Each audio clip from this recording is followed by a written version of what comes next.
What is the first secret in the Bible? I want to know. I think I've got the answer. I think I know the answer.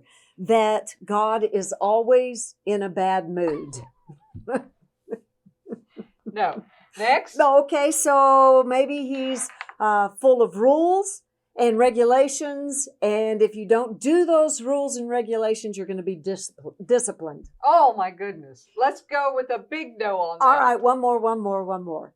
That the Old Testament has been done away with, therefore all of that is no longer relevant to us today. Well, we'll do a video on that because that's absolutely not the answer. Well, what is it then? Come on. I'm going to tell you. The answer is this.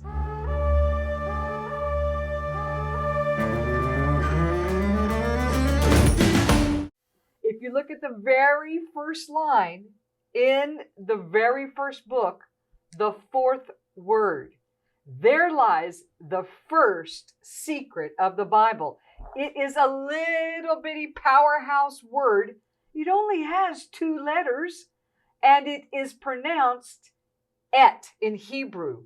Now, this is a really big deal because when you first are learning ancient languages, there's a very simple understanding.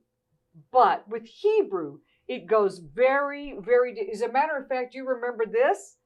That the rabbis say that there's 72 layers for every phrase in every scripture. Have you ever heard of that? I mean, that's a big deal. Can you imagine 72 layers? Give me your thoughts on that. I would love to hear what you think about that. That might keep you studying for a while. But back to the word et. Tell us what you think about that word. Well, you know, this particular word in the Bible for me, when I began to discover what it meant and where it was found in Genesis chapter 1, verse 1, I was totally amazed at what it means. You know, the fourth word, this little bitty powerhouse, the word et, the first secret in the Bible. I can remember living there, and there was a study group with some big name rabbis there, and I remember thinking, how do you get in that group? I know, I'll just make friends with some of the people around the rabbis because, you know, I can't make friends with the rabbis. And after a little bit, they invited me to sit in the outside of the group so I could listen to the discussions. I wanted to know the secrets. This was the way I was going to do it. I was going to learn the secrets. I was going to listen in as best as I could to all the conversation and pick up the little tidbits.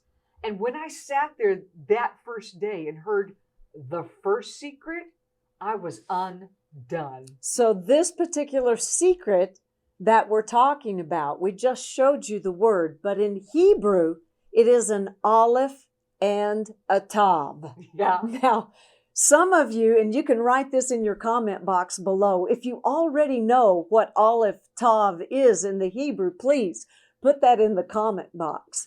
But when we understand Aleph Tav really in its fullness, we can go to the book of Revelation. Yes, the total opposite end of scriptures, and see Yeshua himself said this in Revelation chapter 1. He said, I am the Aleph Tav. Well, they recorded that, though, in the Greek language, so it's a little confusing, the Alpha, Omega. But what we've got to remember when we look at the New Testament is this is Israelis speaking to Israelis. That's right. The lingua franca of the day is Hebrew language. Did you know that? If you knew that, I would love to hear if you knew that. Just put a thumbs up. I got it, because a lot of people think it was Aramaic. Did Yeshua know Aramaic? Well, of course, he knew all languages.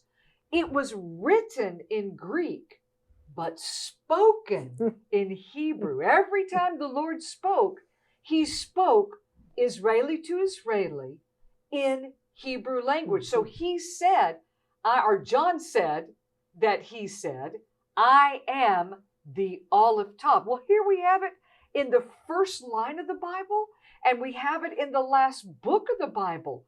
What is the secret all about? Oh, let me tell you, it is in the Word of God over 11,000 times. That's a lot. That is a lot. And when we understand that Aleph Tav is Yeshua, he said, I am at the beginning and I am at the end. Aleph Tav is the first letter of the Hebrew alphabet and the last letter. In other words, he's saying, I was at the beginning, I am at the end, and I'm everywhere in between, over 11,000 times in between throughout Old Testament scriptures and New Testament. And let me just say this to you as well.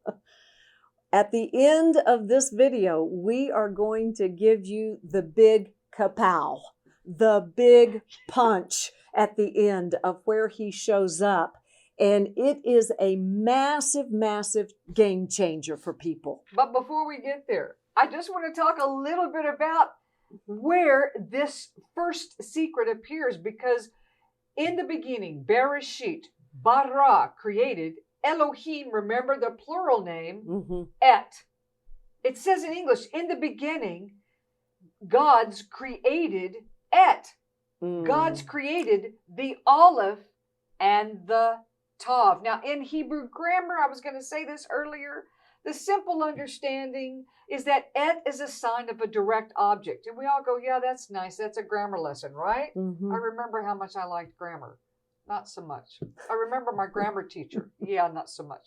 Anyway, going right on, he's saying a lot more than just that this is a sign of a direct object. He's saying, sis, that et is...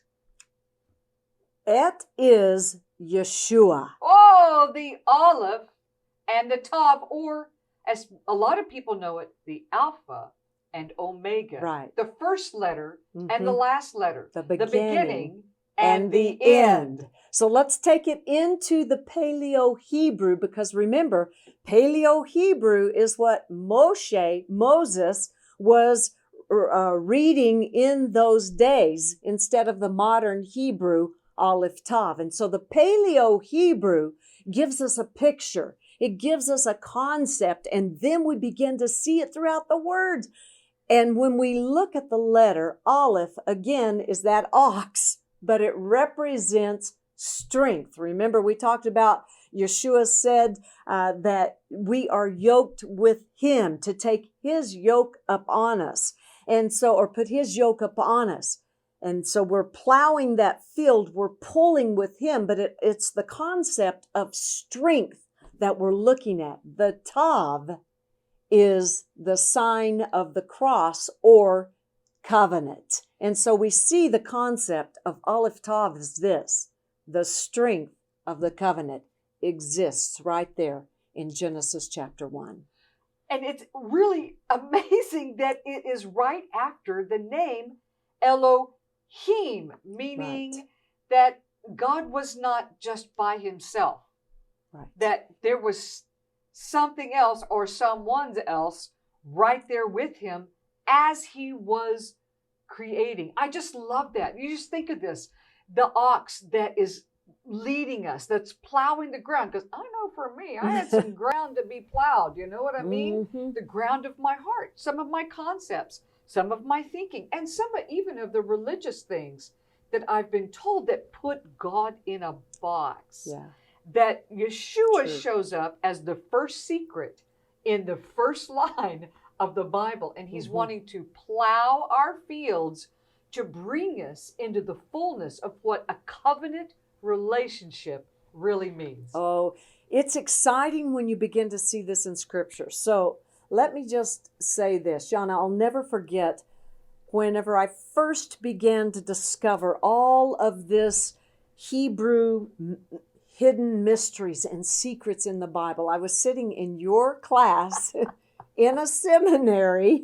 A cemetery? Yes. Oh, that seminary. too. Okay. Learning these things, and I'll never forget it when you showed us the scripture that one of the scriptures, remember it's over 11,000 times, but the scripture in Exodus 14, 13. So here Israel is getting ready to cross the Red Sea. They're being delivered out of the hands of the Pharaoh. And they've got the Red Sea in front of them, and they've got Pharaoh behind them. And all of a sudden, Moshe says this to the people who are looking at fear and saying, what are we going to do now? You've brought us these days out. We've got the Red Sea in front of us. We've got Pharaoh behind us, and we're all going to die. And yet Moses says to the people, do not be afraid. Stand still and see Aleph Tav, Yeshua, the salvation of Adonai. I will never forget that day in class. Yeah. That I grabbed my heart and I said, oh, there he is standing at the Red Sea, ready to deliver the children of Israel. It's the first secret. It's perhaps the most important secret that Yeshua, who is seen as the Aleph Tav, was there from the very beginning. Amen. I just love that, don't you? I do I can too. see that you do. So in this video, you've learned some really important points. Number one, that there are secrets in the Bible. And if there's one, there's a lot more. You've learned that it's the fourth word, and it's a very small word. And it means that Yeshua is from the very beginning to the very close in the Word of God. In this video, you're going to learn about the Big Bang Theory and what was really going on from a biblical point of view. It's not what you expect. I'll see you in the next video.